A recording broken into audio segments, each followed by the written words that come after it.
Guys, iPhone 17 Pro Max, Google Pixel 10 Pro XL, Samsung Galaxy S26 Ultra. നിങ്ങളൊരു flagship അല്ലെങ്കിൽ premium phone വാങ്ങാൻ തീരുമാനിച്ചു കഴിഞ്ഞാൽ മിക്ക ആൾക്കാരും വന്ന് എത്തിപ്പെടുന്ന 3 ഓപ്ഷൻസ് ആണ് ഇതൊക്കെ. അതായത് ഏകദേശം ഒരു 1 ലക്ഷം രൂപയൊക്കെ ഒരു സ്മാർട്ട് ഫോണിൽ മുടക്കാൻ കഴിവുള്ളവർ അല്ലെങ്കിൽ സ്മാർട്ട് ഫോണിൽ മുടക്കാൻ ആഗ്രഹിക്കുന്നവർ ഒബിയസ്ലി ഈ ഒരു വീഡിയോ നിങ്ങൾക്ക് ഉപകാരപ്പെട്ടേക്കും. കാരണം ഈ കാണിച്ചിരിക്കുന്ന 3 ഫോണുകളും ഞാൻ ഏകദേശം 6 മാസത്തോളം എൻ്റെ പ്രൈമറി ഫോണായിട്ട്, അതായത് നിത്യേന ഉപയോഗിക്കുന്ന ഫോണായിട്ട് കൊണ്ട് നടന്ന ശേഷം എനിക്ക് തോന്നിയിരിക്കുന്ന നല്ല വശങ്ങളും എനിക്ക് തോന്നിയിരിക്കുന്ന പോരായ്മകളും നിങ്ങളുമായിട്ട് ഷെയർ ചെയ്യാമെന്ന് വിചാരിച്ചു. അതിനോ ഇപ്പോൾ ആ പ്രൈസിന് നിങ്ങൾക്ക് വിവോൻ്റെ X300 അൾട്രയും അതേപോലെ ഓപ്പോ ഫൈൻഡ് X9 അൾട്രയൊക്കെ കിട്ടുന്നുണ്ടെങ്കിലും അത് ഞാൻ ഉപയോഗിച്ചിട്ടില്ലാത്തത് കൊണ്ട് ഈ വീഡിയോയിൽ ഉൾപ്പെടുത്തുന്നില്ല. ഏറ്റവും ആദ്യം ഞാൻ പിക്സലിനെ പറ്റി സംസാരിക്കാം. എൻ്റെ ഒരു പേഴ്സണൽ അഭിപ്രായം വെച്ച് ഈ 3 ഫോണുകളിൽ എനിക്ക് ഏറ്റവും കൂടുതൽ ഒരു അട്രാക്ഷൻ അല്ലെങ്കിൽ ഭംഗി തോന്നിയിട്ടുള്ളത് ഈ ഒരു പിക്സൽ 10 പ്രോയിലാണ്. Actual comparison pixel 10 pro XL വെച്ചാണ് ചെയ്യേണ്ടത്. 10 പ്രോ എക്സലും 10 പ്രോയും തമ്മിൽ അത്ര വലിയ വ്യത്യാസമൊന്നുമില്ല, സൈസിന്റെ വ്യത്യാസം മാത്രമേ ഉള്ളൂ. സോ എന്താണ് എനിക്ക് പിക്സൽ ഇഷ്ടപ്പെട്ടത്, ഇഷ്ടപ്പെടാത്തത്? നല്ല കംഫർട്ടബിൾ ആണ് ഹോൾഡ് ചെയ്യാനായിട്ട്. എൻ്റെ ആ ഒരു മെറ്റാലിക് ആയിട്ടുള്ള ഫ്രെയിമും ആ തിളങ്ങുന്ന സാധനമൊക്കെ കാണുമ്പോൾ മൊത്തത്തിൽ ഫോണ് കയ്യിൽ പിടിച്ച് ഉപയോഗിക്കുമ്പോഴത്തേക്ക് ഒരു അട്രാക്ഷൻ ഉണ്ട്. ആൻഡ് പിക്സലിൻ്റെ സോഫ്റ്റ്വെയർ എനിക്ക് വളരെ ഇഷ്ടമാണ്. ക്ലീൻ ആണ്, ലൈറ്റ് ആണ്, മിനിമലിസ്റ്റിക് ആണ്, സ്നാപ്പി ആണ്. അത് പട്ടയെന്ന് പറഞ്ഞ കാര്യങ്ങൾ നടക്കും. അതായത് ഒരു പ്രാവശ്യം പോലും ഈ ഫോൺ എനിക്ക് എടുത്തിട്ട് ഒരു ലാഗ് ഫീൽ ചെയ്തിട്ടില്ല. അതായത് ഏത് കാര്യവും പട്ടയെന്ന് നടക്കും. പിന്നെ ഇതിൻ്റെ ഹാപ്റ്റിക്സ് അഥവാ വൈബ്രേഷൻ ഒരു രക്ഷയില്ല. എന്ത് രസമായിട്ടാണ് ട്യൂൺ ചെയ്തേക്കുന്നതെന്ന് അറിയും. പിന്നെ ഇത് കയ്യിൽ പിടിക്കുമ്പോൾ ഞാൻ പറഞ്ഞ ആ ഒരു സോളിഡ് സ്ലാബിൻ്റെ ആ ഒരു ഗ്ലാസിൻ്റെ ഫീൽ ഉള്ളത് കൊണ്ട് തന്നെയാണ് ആ ഒരു വൈബ്രേഷൻ കുറച്ചുകൂടെ മെച്ചപ്പെട്ട് തോന്നിയത്. ആൻഡ് സ്പീക്കറിൻ്റെ പെർഫോമൻസ് എനിക്ക് ഭയങ്കര ഇഷ്ടമായി. പിന്നെ സർപ്രൈസിംഗ്ലി എനിക്ക് ഈ പിക്സലിലുള്ള ബാക്ക് ക്യാമറയുള്ള വീഡിയോസ് ഭയങ്കര ഇഷ്ടമാണ്. എത്ര പേര് നോട്ടീസ് ചെയ്യണമെന്ന് അറിയില്ല, നമ്മുടെ ചാനലിൽ പല വീഡിയോസിൻ്റെയും ബി റോൾസ് ഞാൻ എടുത്തിരിക്കുന്നത് ഈ ഒരു പിക്സൽ 10 പ്രോ വെച്ചിട്ടാണ്. അത് ഞാൻ പലപ്പോഴും പറഞ്ഞിട്ടുമുണ്ട്. നിങ്ങൾ ശ്രദ്ധിച്ചിട്ടുണ്ടെങ്കിൽ ഒന്ന് കമൻറ്റ് ചെയ്യുക. എന്തായാലും വീഡിയോഗ്രാഫി എനിക്ക് ഭയങ്കര ഇഷ്ടമാണ്. പിന്നെ ഇതിൻ്റെ സെൽഫി ക്യാമറയും എന്താണെന്നറിയില്ല ഒരു പ്രത്യേക രസമുണ്ട്. എനിക്ക് ഇതിൻ്റെ സെൽഫിയും ഭയങ്കര ഇഷ്ടമാണ്. ആ ഒരു നാച്ചുറൽ ടോൺ മെയിൻറ്റെയിൻ ചെയ്യുന്നുണ്ട്, എന്നാൽ ഭയങ്കര മോശവുമല്ല എന്നിങ്ങനെ. പിന്നെ ക്യാമറയുടെ അകത്തുള്ള ചെറിയ ഇപ്പോൾ ആഡ് മീ പോലത്തെ ഫീച്ചേഴ്സ്, ഇപ്പോൾ 2 പേര് പോവുകയാണ്, ഇപ്പോൾ 2 പേർക്കും നിന്ന് ഒരുമിച്ച് ഫോട്ടോ എടുക്കണമെങ്കിൽ ആ ഒരു ഉപയോഗിച്ച് ആഡ് ചെയ്യുന്ന ആഡ് മീ ഫീച്ചറും അതേപോലത്തെ കുഞ്ഞി കാര്യങ്ങളൊക്കെ എനിക്കിഷ്ടമാണ്. പിന്നെ പരമായിട്ട് ഇതിനകത്ത് മാജിക് ക്യൂ എന്ന് പറയുന്ന സംഭവം ഇതിൻ്റെ സ്ക്രീൻഷോട്ട് എടുത്തു കഴിഞ്ഞാൽ അനലൈസ് ചെയ്യുന്ന കാര്യങ്ങളൊക്കെ ഉണ്ട്. യെസ്, അത് ഉപകാരപ്പെടുന്നുണ്ട്. ഇപ്പോൾ പലപ്പോഴും നമ്മൾ ചാറ്റ് ചെയ്യുന്ന സമയത്തൊക്കെ അല്ലെങ്കിൽ മെസ്സേജ് ഒക്കെ വരുന്ന സമയത്തൊക്കെ ഇപ്പോൾ ഫ്ലൈറ്റിൻ്റെ ഡീറ്റെയിൽസ് ഒക്കെ നിങ്ങൾ ട്രാവൽ ചെയ്യുന്നവരൊക്കെ ആണെങ്കിൽ അതൊക്കെ കാണിക്കുന്നുണ്ട്, റിസർവേഷൻസ് കാണിക്കുന്നുണ്ട്. അത് ഉപയോഗിക്കും തോറും ആണ് കേട്ടോ ഇതിൻ്റെ ആ ഒരു സംഭവം വരുന്നത്. ഇപ്പോൾ കോളിൻ്റെ ഇടയിൽ നിങ്ങളോട് എന്തെങ്കിലും ചോദിക്കുവാണെങ്കിൽ ഇപ്പോൾ ഫ്ലൈറ്റ് ഓപ്പറേറ്ററെയാണ് നിങ്ങൾ വിളിക്കുന്നതെന്നുണ്ടെങ്കിൽ ഫ്ലൈറ്റിൻ്റെ ഡീറ്റെയിൽസ് ഒക്കെ കാണിച്ചു തരാം. ഇതൊക്കെ യൂസ്ഫുൾ ആയിട്ടുള്ള ഫീച്ചേഴ്സാണ്. പിന്നെ പ്രത്യേകിച്ചും റൈറ്റിംഗ് ടൂൾസ്, ഇപ്പോൾ എഴുതിക്കൊണ്ടിരിക്കുമ്പോൾ നമുക്കത് റിഫൈൻ ചെയ്യാം. അങ്ങനത്തെ റൈറ്റിംഗ് ടൂൾസിലൊക്കെ എനിക്ക് തോന്നിയ ഒരേ ഒരു കാര്യം എന്ന് വെച്ചാൽ നമ്മളിപ്പോൾ ഒരു വലിയ പാരഗ്രാഫ് എഴുതിയിട്ടുണ്ടെങ്കിൽ അത് സെലക്ട് ചെയ്യുമ്പോൾ മുഴുവനും അങ്ങ് സെലക്ട് ചെയ്യാൻ പറ്റില്ല. ഒരു ഭാഗം മാത്രം സെലക്ട് ചെയ്തിട്ടാണ് അതിനെ ഇപ്പോൾ പ്രൊഫഷണൽ ആക്കണോ കാഷ്വൽ ആക്കണോ എന്നൊക്കെ ചൂസ് ചെയ്യാൻ പറ്റുള്ളൂ. ഐ ഡോണ്ട് നോ വൈ അത് മുഴുവൻ സെലക്ട് ചെയ്യാൻ പറ്റിയിരുന്നെങ്കിൽ കുറച്ചുകൂടി യൂസ്ഫുൾ ആയനെ. എന്തായാലും ഇതിനകത്തുള്ള സർക്കിൾ ടു സെർച്ചിൻ്റെ ഇൻറ്റഗ്രേഷൻ, അതേപോലെ പല ആപ്ലിക്കേഷൻസ്, ഗൂഗിളിൻ്റേതായിട്ടുള്ള ആപ്ലിക്കേഷൻസിൻ്റെ ഇൻറ്റഗ്രേഷൻ, ഇതൊക്കെ അടിപൊളിയാണ്. Overall software experience is brilliant. Even എനിക്ക് ഇതിൻ്റെ നോട്ടിഫിക്കേഷൻ പാനൽ പോലും ഇഷ്ടമാണ് കേട്ടോ. ആ ഒരു നോട്ടിഫിക്കേഷൻസിൻ്റെ ഇൻഡിവിജ്വൽ കസ്റ്റമൈസേഷൻ, ഇപ്പോൾ സൊമാറ്റോ സ്വിഗ്ഗി എന്നൊക്കെ ആണെങ്കിൽ നിങ്ങൾക്ക് ഡെലിവറിയുടെ നോട്ടിഫിക്കേഷൻ വേണം, പക്ഷേ അവരുടെ അനോയിങ് ആയിട്ടുള്ള എന്താണ് ബിരിയാണി കഴിക്കണോ ഓർഡർ ചെയ്യണോ എന്നൊക്കെ ചോദിക്കുന്ന നോട്ടിഫിക്കേഷൻസ് ഒന്നും വേണമെങ്കിൽ അതൊക്കെ ഇൻഡിവിജ്വലി ഓഫാക്കി വെക്കാൻ പറ്റും. ഹോൾസം ഫോൺ എന്ന് തന്നെ പറയാം, പക്ഷേ പോരായ്മകളുണ്ട്. പ്രധാനമായിട്ടും ഇപ്പോൾ ഞാൻ സ്നാപ്ചാറ്റ് ഉപയോഗിക്കുന്ന ഒരു വ്യക്തിയാണ്. സ്നാപ്ചാറ്റിനകത്ത് ഇപ്പോൾ നമ്മൾ വീഡിയോ സ്നാപ്പ് ഇട്ടുകൊണ്ടിരിക്കുകയാണ്, ഇപ്പോൾ സൂം ചെയ്യുമല്ലോ, നമ്മൾ വിരലെല്ലാം അമർത്തി പിടിച്ചിങ്ങനെ സൂം ചെയ്യുന്ന സമയത്ത് കൈ ചെറുതായിട്ടൊന്നിങ്ങനെ ആവുമ്പോൾ പോലും നല്ലപോലെ ഒരു ഷേക്ക് തോന്നുന്നുണ്ട്. സ്റ്റെബിലൈസേഷൻ സ്നാപ്ചാറ്റ്, ഇൻസ്റ്റാഗ്രാം പോലത്തെ ആപ്ലിക്കേഷൻ്റെ ഉള്ളിലുള്ള ക്യാമറയിൽ വർക്ക് ചെയ്യില്ല. ഞാൻ ഈ ഫോൺ കൊണ്ട് ബാലിക്ക് പോയായിരുന്നു. ആ സമയത്ത് എൻ്റെ പ്രൈമറി സിം നോർമൽ സിമ്മാണ്, ഒരു സിം ഉപയോഗിച്ചു. നെറ്റ്വർക്കൊക്കെ ഒരു കുഴപ്പമുണ്ടായില്ല. പക്ഷേ റോമിംഗ് ക്ലോക്ക് എന്ന് പറയുന്ന സംഭവം ഉണ്ട്. അതായത് ഹോം സ്ക്രീനിൽ തന്നെ നമ്മുടെ നാട്ടിലെ സമയവും അതേപോലെ നമ്മളിരിക്കുന്ന കൺട്രിയുടെ സമയവും കാണിക്കും. ആ ഫീച്ചർ ഒന്നും ഇതിനകത്തില്ല. എനിക്ക് ഏറ്റവും അനോയിങ് ആയിട്ട് തോന്നിയത് എന്താണെന്ന് വെച്ചാൽ പിക്സൽ ഫോണുകളിൽ കോൾ റെക്കോർഡിംഗ് എന്ന ഫീച്ചറേ ഇല്ല. You cannot record calls. അറിയില്ല, ഇതിനകത്ത് നിങ്ങൾക്ക് കോൾ റെക്കോർഡിംഗ് എന്ന് പറഞ്ഞ ഓപ്ഷനേ ഇല്ല. കോൾ റെക്കോർഡേ ചെയ്യാൻ പറ്റില്ല. പിക്സലിന് ഇന്ത്യയിൽ കോൾ റെക്കോർഡ് ചെയ്യാനുള്ള പെർമിഷൻ ഇല്ല എന്നൊക്കെയാണ് ഞാൻ കേട്ടത്. സോ അത് ഒരു പ്രശ്നമാണ് പിക്സൽ ഫോണുകളിലേക്ക് നിങ്ങൾ മാറുവാണെങ്കിൽ. ആൻഡ്രോയിഡിൽ കോൾ റെക്കോർഡിംഗ് ഇല്ല എന്നുള്ളത്. അപ്ഡേറ്റിലൂടെയും പല ഡയലറിലൂടെയൊക്കെ കോൾ റെക്കോർഡിംഗ് കൊണ്ടുവരാൻ പറ്റുമെന്ന് കേട്ടിട്ടുണ്ട്. ബട്ട് എനിക്ക് ഇതിനകത്ത് ഇതിനകത്ത് ഇതുവരെ വന്നിട്ടില്ല. പിന്നെ ഇതിൻ്റെ ക്യാമറ ഫോട്ടോഗ്രാഫി വൈസ് നല്ലത് തന്നെയാണ്. പോർട്രേറ്റ് ഫോട്ടോസ് എടുക്കുന്ന സമയത്ത് ഇത് ഇത്രയും വലിയ 5x ക്യാമറ കൊടുത്തിട്ടുണ്ടെങ്കിലും ആ 5x വെച്ചിട്ട് നമ്മൾ പോർട്രേറ്റ് മോഡിൽ ഫോട്ടോ എടുക്കാൻ പറ്റില്ല. നാച്ചുറലി എന്താണോ ബാക്ക്ഗ്രൗണ്ട് ബ്ലർ വരുന്നത് അത് മാത്രമേ എടുക്കാൻ പറ്റുള്ളൂ. I don't know why. നമ്മൾ ഫോട്ടോ എടുത്ത് കഴിഞ്ഞിട്ട് പിന്നെ ഗൂഗിൾ ഫോട്ടോസിൽ പോയിട്ട് ആർട്ടിഫിഷ്യലി ആ ഒരു ബ്ലർ ആഡ് ചെയ്യണം, അപ്പോൾ പലപ്പോഴും കറക്റ്റ് ആവില്ല. ആൻഡ് ഇത് ഈ പാക്കിൽ കൊടുത്തിരിക്കുന്ന ടെമ്പറേച്ചർ സെൻസർ എന്തിനാണ് എന്ന് പോലും എനിക്ക് മനസ്സിലായില്ല. പിന്നെ അതേപോലെ ഞാൻ ഗാലക്സി വാച്ച് ഉപയോഗിക്കുന്ന ഒരു വ്യക്തിയാണ്. അപ്പോൾ ഗാലക്സി വാച്ച് ഞാൻ ഇതിലേക്ക് പെയർ ചെയ്ത സമയത്ത് എനിക്ക് പല ഫീച്ചേഴ്സും വർക്ക് ചെയ്യാത്തതായിട്ട് തോന്നി. അതായത് ഇപ്പോൾ വെതർ ഒന്നും ഗാലക്സി വാച്ചിനകത്ത് ഇതിനകത്തുള്ള വെതർ ആപ്പിൽ നിന്ന് അപ്ഡേറ്റ് ആവില്ല. നോട്ടിഫിക്കേഷൻ കോളൊക്കെ കിട്ടും, ഹെൽത്ത് ആപ്ലിക്കേഷനൊക്കെ ഉപയോഗിക്കാനായിട്ട് പറ്റും. പക്ഷേ എന്തോ ആ ഒരു സാംസങ് ഫോണിൻ്റെ ഒപ്പം കിട്ടുന്ന ഒരു സിങ്ക് ഗാലക്സി വാച്ചുകൾക്കില്ല. മറ്റ് വാച്ചുകൾക്കൊന്നും കുഴപ്പമൊന്നുമില്ല. ആപ്പിൾ വാച്ച് ഒബ്വിയസ്ലി വർക്ക് ചെയ്യില്ല. പിന്നെ ഈ കുഞ്ഞ് ഫോൺ ആണെങ്കിൽ പോലും അപാര ബാറ്ററി ലൈഫ്. എനിക്ക് ഭയങ്കര ഇഷ്ടമായിട്ടോ ബാറ്ററി ലൈഫ്. iPhone 17 വീഡിയോനകത്ത് ഞാൻ പിക്സലിൻ്റെ ബാറ്ററി ടെസ്റ്റ് കാണിച്ചിട്ടുണ്ടായി. ഒരു ഫുൾ ഡേ എനിക്ക് സുഖമായിട്ട് നാവിഗേഷനും മാപ്പ് കിട്ടാൻ പോലും കിട്ടുന്നുണ്ട്. പക്ഷേ പിക്സൽ എനിക്ക് ഇഷ്ടപ്പെടാത്ത ഒരേ ഒരു കാര്യം എന്ന് വെച്ചാൽ എൻ്റെ ഡിസ്പ്ലേ ആണ്. ഡോണ്ട് ഗെറ്റ് മീ റോങ്, നല്ല ഡിസ്പ്ലേ ആണ്, കാണാനൊന്നും കുഴപ്പമില്ല. പക്ഷേ എത്ര പെട്ടെന്നാണെന്നറിയോ സ്ക്രാച്ച് വീഴുന്നത്. ചുമ്മാ പോക്കറ്റിൽ കിടന്നു കഴിഞ്ഞാൽ പോലും താക്കോലൊന്നുമില്ല, ചുമ്മാ ജീൻസിൻ്റെ പോക്കറ്റിലാണെങ്കിൽ പോലും ഇതിനകത്ത് സ്ക്രാച്ച് വീഴും കേട്ടോ. ചറ ബൊറ സ്ക്രാച്ച് വീഴും. ഗൊറില്ല ഗ്ലാസ് വിക്ടസ് പ്ലസ് ഒക്കെയാണ്, വിക്ടസ് ആർമറൊക്കെയാണ്, എന്നാലും സ്ക്രാച്ചിൻ്റെ കാര്യത്തിൽ ഒരു രക്ഷയില്ല. പക്ഷേ ഫിംഗർ പ്രിൻ്റ് സ്കാനറൊക്കെ പട്ടപ്പടേന്ന് വർക്ക് ചെയ്യും. എനിക്ക് അതിൻ്റെ പൊസിഷനിങ് ഒക്കെ ഭയങ്കര ഇഷ്ടമാണ്. അതൊന്നും ഒരു കുഴപ്പമില്ല. അപ്പോൾ ഇതാണ് എനിക്ക് പിക്സലിനെ പറ്റിയിട്ടുള്ള ഒരു അഭിപ്രായം. ഇനി സാംസങ്ങിലേക്ക് വരാം. ഇത് ഗാലക്സി S26 അൾട്ര. ഇത് ഇറങ്ങിയപ്പോൾ മുതൽ ഞാൻ എൻ്റെ പ്രൈമറി ഫോണായിട്ട് ഉപയോഗിച്ചുകൊണ്ടിരിക്കുകയാണ്. ഞാൻ പറഞ്ഞില്ലേ പിക്സലിൻ്റെ UI എനിക്ക് ഭയങ്കര ഇഷ്ടമാണ്. ബിക്കോസ് അത് ഭയങ്കര സിമ്പിളാണ്, സിംപ്ലിസ്റ്റിക് ആണ്. പക്ഷേ സാംസങ്ങിൻ്റെ UI എന്ന് പറയുന്നത് പീക്ക് അഥവാ ഒപ്റ്റിമൈസേഷൻ. ഇപ്പോൾ ഗുഡ് ലോക്ക് ഒക്കെ ഇൻസ്റ്റാൾ ചെയ്ത് കഴിഞ്ഞാൽ ഉള്ള കസ്റ്റമൈസേഷൻ, ഒപ്റ്റിമൈസേഷൻ, ഓപ്പൺ ചെയ്യുമ്പോൾ ക്ലോസ് ചെയ്യുമ്പോൾ ആനിമേഷൻസ് വരെ ട്യൂൺ ചെയ്യാൻ പറ്റുന്ന ഒരു രക്ഷയില്ലാത്ത പോളിഷ്ഡ് ആയിട്ടുള്ള സോഫ്റ്റ്വെയർ ആണ്. എന്തോരം ഫീച്ചേഴ്സാണെന്ന് അറിയാം. ഇപ്പോൾ വൈഫൈക്കകത്ത് പോലും ഇപ്പം നിങ്ങൾ വീട്ടിൻ്റെ അടുത്ത് വരുവാണ്, വീട്ടിൽ നിന്ന് പുറത്തിറങ്ങുമ്പോൾ വൈഫൈ ഓഫ് ആവും, വീട്ടിനകത്തേക്ക് വരുമ്പോൾ വൈഫൈ ഓൺ ആവും. ചില പ്രത്യേക സാധനങ്ങളിൽ മാത്രം കണക്ട് ചെയ്യും. റൊട്ടീൻസ് എന്ത് പവർഫുള്ളാണെന്നറിയോ. നിങ്ങളൊരു ലൊക്കേഷനിൽ എത്തുമ്പോൾ ഇന്ന സാധനങ്ങൾ, ഇപ്പോൾ ഓഫീസിലേക്ക് എത്തുമ്പോൾ ഓട്ടോമാറ്റിക്കലി സൈലൻ്റ് ആവണം, ഇതാവണം, അങ്ങനെ ഒരുപാട് കുഞ്ഞു കാര്യങ്ങൾ, ഭയങ്കര മൈന്യൂട്ടായിട്ടുള്ള സംഭവങ്ങളൊക്കെ ഉണ്ട്.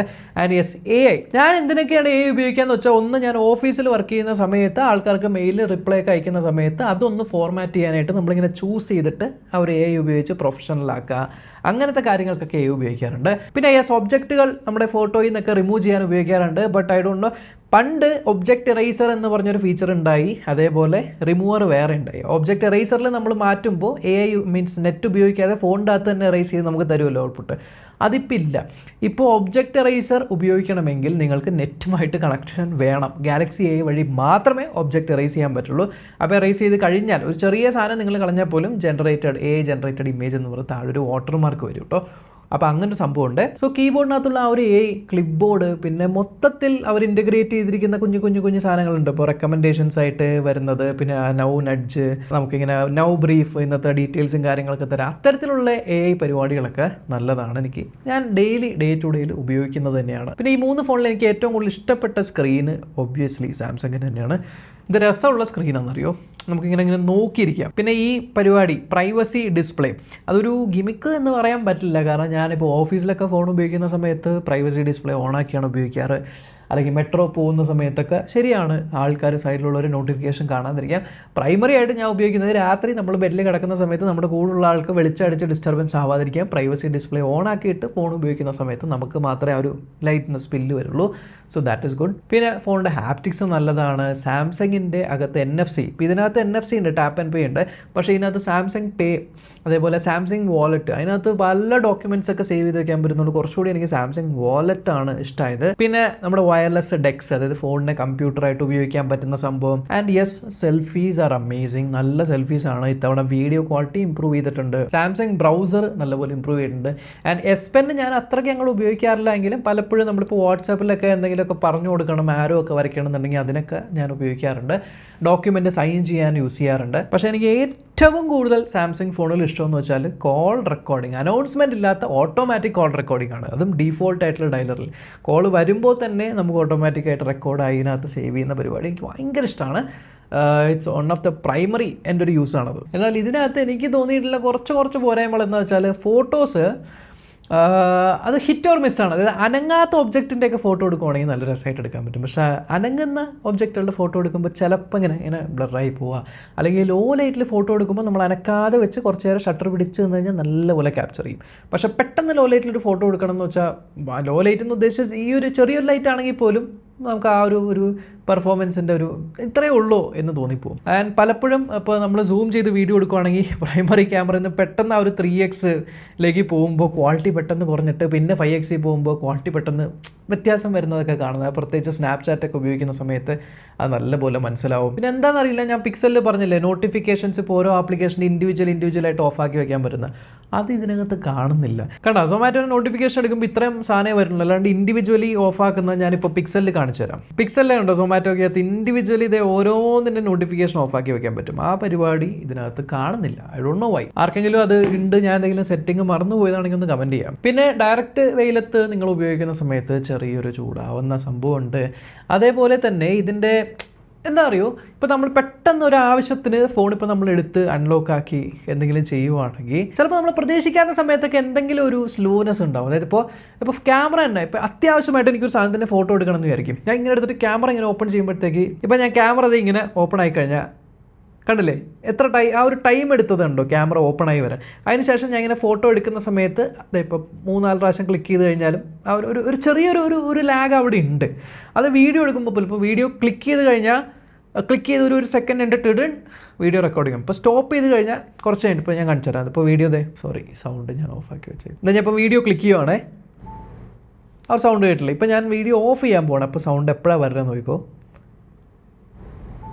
കണ്ടോ, ക്ലിക്ക് ചെയ്ത് കുറച്ച് കഴിഞ്ഞിട്ടാണ് ആകുക. അപ്പോൾ ആ ഒരു ചെറിയ വ്യത്യാസം എനിക്കത് കുറച്ചൊന്ന് ഫീൽ ചെയ്യുന്നുണ്ട് ഉപയോഗിക്കുന്ന സമയത്ത്. പിന്നെ ഞാൻ S25 Ultra ചെയ്തിരുന്ന ഒരു സംഭവം എന്താണെന്ന് വെച്ചാൽ അപ്ഡേറ്റ് വരുമ്പോൾ പട്ടേ എന്ന് പറഞ്ഞ് ഞാൻ അപ്ഡേറ്റ് ചെയ്യുമായിരുന്നു. ലേറ്റസ്റ്റ് സോഫ്റ്റ്വെയർ അപ്ഡേറ്റിലായിരുന്നു. അതുകൊണ്ട് ബാറ്ററി ലൈഫ് എനിക്ക് നല്ലപോലെ കിട്ടിക്കൊണ്ടിരുന്നത് കുറഞ്ഞു വന്നു. അതുകൊണ്ട് ഞാൻ S26 Ultra വന്നേ പിന്നെ ഞാൻ ഇതുവരെ ഒരു പ്രാവശ്യം പോലും അപ്ഡേറ്റ് ചെയ്തിട്ടില്ല. ഒരു കാര്യം ടെസ്റ്റ് ചെയ്യാൻ വേണ്ടിയായിരുന്നു, which is battery life. Battery life yes, compared to പിക്സലിന് അത്ര ഒരു ബാറ്ററി ലൈഫ് ഇല്ല, എങ്കിലും ബാറ്ററി ലൈഫ് ഇസ് ഗുഡ്. നല്ല ബാറ്ററി ലൈഫ് കിട്ടുന്നുണ്ട്. എനിക്ക് ഒരു ദിവസം സുഖമായിട്ട് ഒരു 8-9 മണിക്കൂറിൻ്റെ സ്ക്രീൻ ഓൺ ടൈം ഒക്കെ കിട്ടുന്നുണ്ട് ഫോർ മൈ ഹെവി യൂസ്. എൻ്റെ അത്യാവശ്യം ഹെവി ആയിട്ടുള്ള യൂസാണ്. എൻ്റെ യൂസ് എന്ന് പറയുമ്പോഴത്തേക്ക് എപ്പോൾ നോക്കിയാലും വീഡിയോ എടുത്തുകൊണ്ടിരിക്കുക എന്നുള്ളതല്ല. വീഡിയോ എടുക്കാൻ എനിക്ക് ക്യാമറ ഉണ്ട്, എഡിറ്റ് ചെയ്യാനായിട്ട് ലാപ്ടോപ്പ് ഉണ്ട്, വോയിസ് റെക്കോർഡ് ചെയ്യാനായിട്ട് മൈക്ക് ഉണ്ട്. പൊതുവേ ഞാൻ ചെയ്യാറുള്ള എന്താണെന്ന് വെച്ചാൽ ഇപ്പോൾ ChatGPT ഉപയോഗിക്കുക, അതേപോലെ ഇൻസ്റ്റാഗ്രാം സ്ക്രോൾ ചെയ്യുക, ട്വിറ്ററിൽ കൂടെ പോവുക, ആർട്ടിക്കിൾസ് വായിക്കുക, യൂട്യൂബ് കാണുക, ഇതൊക്കെ തന്നെയാണ് എൻ്റെ ഒരു യൂസ്.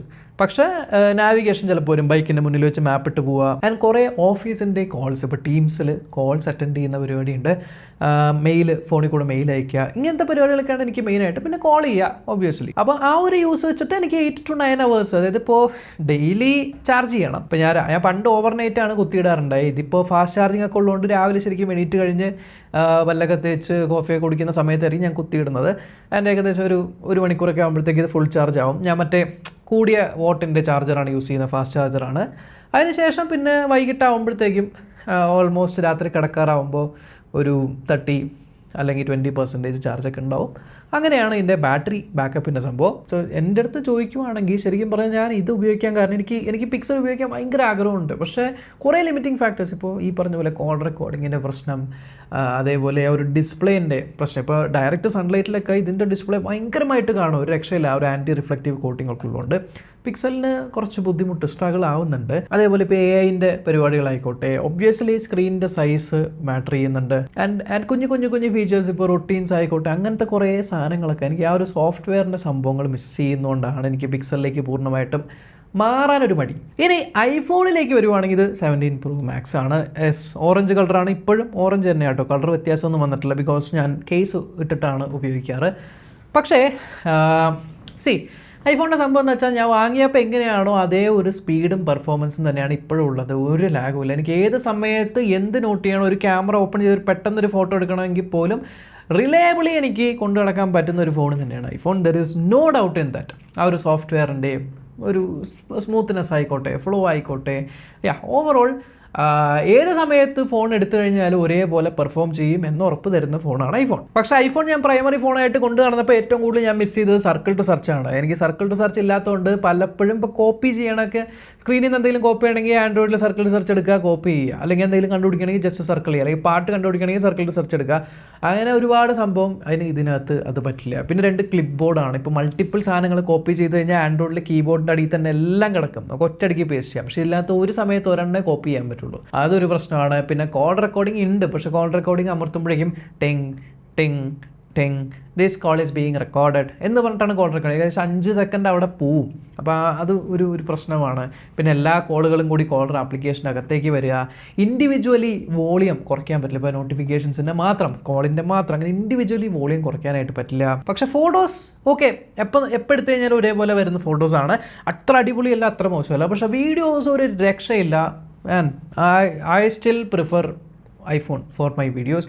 എൻ്റെ മാക്ബുക്ക് ആയിട്ടുള്ള ഇൻറ്റഗ്രേഷൻ, ഇപ്പോൾ നോട്ടിഫിക്കേഷനൊക്കെ വരുമ്പോൾ മാക്കിൽ എന്തെങ്കിലും OTP ഒക്കെ വേണമെങ്കിൽ ഇതിനകത്ത് വരുമ്പോൾ ഓട്ടോമാറ്റിക്കായിട്ട് അത് അവിടേക്ക് വരിക. ഇതിൽ നിന്ന് എന്തെങ്കിലും ഫോട്ടോ എടുത്ത്, ഇപ്പോൾ ഞാൻ എഡിറ്റ് ചെയ്തുകൊണ്ടിരിക്കുകയാണ്, പെട്ടെന്ന് ഒരു വീഡിയോ എടുത്തിട്ട് അതപ്പോൾ തന്നെ അതിലേക്ക് ആക്കി എഡിറ്റ് ചെയ്യുക. അങ്ങനത്തെ സംഭവങ്ങളൊക്കെയാണ് എനിക്കിഷ്ടമായത്. പിന്നെ ഫേസ് ID ഒബ്വിയസ്ലി ഞാൻ ഫിംഗർ പ്രിൻറ്റിൻ്റെ ഒരു ഫാനാണ്. പക്ഷേ പലപ്പോഴും എനിക്ക് ഫേസ് ID കുറച്ചുകൂടി എന്താ പറയുക കൺവീനിയൻ്റ് ആയിട്ട് തോന്നിയിട്ടുണ്ട്. പലപ്പോഴും ഫിംഗർ പ്രിൻറ്റ് തോന്നിയിട്ടുള്ള സിറ്റുവേഷൻസും ഉണ്ട്. പക്ഷേ കയ്യിൽ വെള്ളമുണ്ട്, ഗ്രീസ് ഉണ്ട്, അല്ലെങ്കിൽ ഞാൻ ഇങ്ങനെ എന്തെങ്കിലും ചെയ്തുകൊണ്ടിരിക്കുകയാണെങ്കിൽ ഇങ്ങനെ face ID is also convenient. പിന്നെ ഒബ്വിയസ്ലി സ്റ്റാറ്റസ് ഫാക്ടർ ഉണ്ട്, അതില്ല, അത് നോർമലൈസ് ആയി എന്നൊക്കെ പറയാം. But still I understand that. കാരണം ഞാൻ പല ഇവൻറ്റുകൾക്ക് പോകുന്ന സമയത്തും, ഞാൻ സാംസങ് ആയിട്ട് പോവുകയാണെങ്കിലും പിക്സലായിട്ട് പോവുകയാണെങ്കിലും ആൾക്കാരുടെ ഒരു വേ ഓഫ് ജഡ്ജ്മെൻറ്റും നമ്മൾ ഐഫോൺ കയ്യിൽ വെച്ചുകൊണ്ട് പോവുകയാണെങ്കിൽ, അതിപ്പോൾ ഐഫോണ് ഏറ്റവും പഴയ ഇപ്പോൾ 13 Pro Max ഒക്കെ ആണെങ്കിൽ പോലും അത് കയ്യിലുണ്ടെങ്കിൽ എന്തോ ആൾക്കാർക്ക് ആ ഒരു പെർസെപ്ഷൻ ഉണ്ട്. സൗത്ത് ഇന്ത്യയിൽ എനിക്കറിയില്ല, ബട്ട് നോർത്ത് ഇന്ത്യയിൽ ആ ഒരു പെർസെപ്ഷൻ ഉണ്ട്. ആ ഒരു സ്റ്റാറ്റസ് ഫാക്ടർ ഉണ്ട് ഇപ്പോഴും. പിന്നെ അതേപോലെ റീസെയിൽ 2 കൊല്ലം കഴിഞ്ഞിട്ട് എനിക്ക് ഫോൺ വിൽക്കണം എന്ന് തോന്നിക്കഴിഞ്ഞാൽ ഡെഫിനറ്റ്ലി എനിക്കറിയാം ഇത് വിറ്റ് കഴിഞ്ഞാൽ എനിക്ക് പൈസ കിട്ടുമെന്നുള്ളത്. That is not there with Google. സാംസങ്ങിനും അത് അത്രയ്ക്ക് അങ്ങോട്ട് ഇല്ല. പക്ഷേ AI ഫീച്ചർ അത് നോക്കണ്ട. ഇപ്പോൾ ഒബ്ജക്റ്റ് എറൈസർ അല്ലെങ്കിൽ ഫോട്ടോ മാജിക് എറൈസർ ആണെങ്കിലും, അല്ലെങ്കിൽ ഇപ്പോൾ ടെക്സ്റ്റ് ഫോർമാറ്റ് ചെയ്യുന്ന സംഭവങ്ങളാണെങ്കിലും യു വിൽ ഫോർഗെറ്റ്. അങ്ങനെ AI സംഭവം ഉണ്ടെന്ന് തന്നെ നിങ്ങൾ മറന്നു പോകും ഈ ഒരു ഫോൺ ഉപയോഗിച്ച് കഴിഞ്ഞാൽ എന്നുള്ള രീതിക്കാണ്. വിഷ്വൽ സെർച്ച് എന്നൊക്കെ പ്രസാരമുണ്ട്, ഇങ്ങനെ പിടിച്ചിട്ട് ഇങ്ങനെ ഓപ്പൺ ചെയ്യണമൊക്കെ. ഇതൊക്കെ ഓപ്പൺ ചെയ്യാറ് തന്നെ ഇപ്പോൾ ഈ വീഡിയോയിൽ കാണിക്കാൻ വേണ്ടിയിട്ടാണ്. കാരണം ഈ ക്യാമറ ബട്ടൺ തൊടാറേ ഇല്ല. That is there. പിന്നെ ഇതിനകത്ത് ടാപ്പ് ആൻഡ് പേ NFC ഇല്ല. കാർഡുകൾ സേവ് ചെയ്ത് വെച്ച് ടാപ്പ് ആൻഡ് പേ ഇന്ത്യയിൽ ചെയ്യാനായിട്ട് പറ്റൂല. നോട്ടിഫിക്കേഷൻസ് ചറവറ ഒരു notification management still worse. Individually notifications control ചെയ്യാൻ പറ്റില്ല. പിന്നെ കാർ ഓടിക്കുന്ന സമയത്ത് ആപ്പിൾ കാർപ്ലേ ഉപയോഗിക്കുമ്പോൾ അറിയാം, Android auto is miles far ahead than apple CarPlay. അതും ഞാൻ നോട്ട് ചെയ്തിട്ടുള്ള ഒരു കാര്യമാണ്. പിന്നെ ഈ 3 ഫോണുകളുടെയും പ്രൈസ് നോക്കുവാണെങ്കിൽ ഒബ്വിയസ്ലി ഇപ്പോൾ പ്രോ എടുക്കണ്ട, പ്രോ XL എടുത്തോ, പ്രോ XLൻ്റെ പ്രൈസോ അല്ലെങ്കിൽ S26 Ultraൻ്റെ പ്രൈസോ എടുക്കുവാണെങ്കിൽ ഇതിനാണ് പ്രൈസ് കൂടുതൽ, ഐഫോണിനാണ് പ്രൈസ് കൂടുതൽ. ആ ഒരു സംഭവം കൂടി ഉണ്ട്. അപ്പോൾ ഇതൊക്കെയാണ് എനിക്ക് ഈ 3 ഫോണുകളെ പറ്റി പറയാനുള്ളത്. ആണ് നിങ്ങളുടെ ഇത് 3 നല്ല ഫോണുകളാണ്. 3 ആർ അമേസിങ്. ഇപ്പോൾ ഞാൻ ഇതിനകത്ത് ഞാൻ പറഞ്ഞില്ലേ കോൾ റെക്കോർഡിംഗ് ഇല്ല, ആ ഫീച്ചറില്ല, ഈ ഫീച്ചറില്ല. അതെനിക്ക് ആദ്യത്തെ ഒരു മാസം എനിക്ക് ഈ പ്രശ്നം ഉണ്ടായെങ്കിലും 2ാമത്തെ മാസം തൊട്ട് അതങ്ങ് ശീലിച്ചു പോകും. ഇപ്പോൾ ഐഫോൺ ഞാൻ പ്രൈമറി ഫോണായിട്ട് ഉപയോഗിക്കുമ്പോൾ സർക്കിൾ ടു സെർച്ച് ഇല്ല എന്നൊക്കെ പറഞ്ഞെങ്കിലും 1 മാസത്തേക്കേ ഉള്ളൂ. 1 മാസം കഴിഞ്ഞ് എന്തെങ്കിലും വർക്ക് അറൗണ്ട് കണ്ടുപിടിക്കും നമ്മളത് കോപ്പി ചെയ്യാനായിട്ട്. പിന്നെ കാരണം നമ്മളത് അങ്ങ് ശീലിച്ചു പോകും. അതിൽ നിന്ന് ഇപ്പം ഞാൻ സാംസങ്ങിലേക്ക് മാറിയ പിന്നെ ഞാൻ കുറേ നാൾ സർക്കിൾ ടു സെർച്ച് ഉപയോഗിക്കാണ്ടായി. ഐഫോണിൽ നിന്ന് സാംസങ്ങിലേക്ക് വന്നപ്പോൾ പിന്നെയാണ് ഞാൻ ഓർത്ത് ഇതിനകത്ത് ആ സംഭവം ഉണ്ടല്ലോ, ഞാൻ എന്താ ഉപയോഗിക്കാത്തത്. ഇപ്പോൾ വീണ്ടും ഞാൻ ഉപയോഗിച്ച് തുടങ്ങിയിട്ടുണ്ട്. ഇനി ഞാൻ ചിലപ്പോൾ ഐഫോണിലേക്ക് മാറുവാണെങ്കിൽ എനിക്ക് പിന്നെയും അത് മിസ് ചെയ്യും. സോ ഓൾ ഫോൺസിൻ്റെ ആ ഒരു ഇൻക്യുബേഷൻ പീരീഡ് അത് മോസ്റ്റ്ലി 2 വീക്സ് അല്ലെങ്കിൽ 14 ഡേയ്സിന് ശേഷം you will get use to it, അത്രേ ഉള്ളൂ. അപ്പോൾ ഇതിൽ 3 ഏത് ഫോൺ എടുത്തു കഴിഞ്ഞാലും യു വിൽ ബി സാറ്റിസ്ഫൈഡ് എന്നേ ഉള്ളൂ. ബാറ്ററി ലൈഫ്, ഐഫോണിൻ്റെ ബാറ്ററി ലൈഫ് എനിക്ക് ഭയങ്കര ഇഷ്ടമാണ് കേട്ടോ. ബാറ്ററി ലൈഫ് വൈസ് റാങ്ക് ചെയ്യാൻ പറയുകയാണെങ്കിൽ ഫസ്റ്റ് ഞാൻ ഐഫോണിന് കൊടുക്കും, പിന്നെ ഞാൻ പിക്സലിന് കൊടുക്കും, അതിന് ശേഷമേ സാംസങ്ങിന് കൊടുക്കുള്ളൂ. ബട്ട് ഓവറോൾ ഈ 3 എണ്ണത്തിൽ എൻ്റെ ഫേവറേറ്റ് ഫോണ് ഇതിലേതാണെന്ന് ചോദിച്ചാൽ ഓവറോൾ നോക്കുവാണെങ്കിൽ ഞാൻ പിക്സൽ 10 Pro ചൂസ് ചെയ്യുള്ളൂ.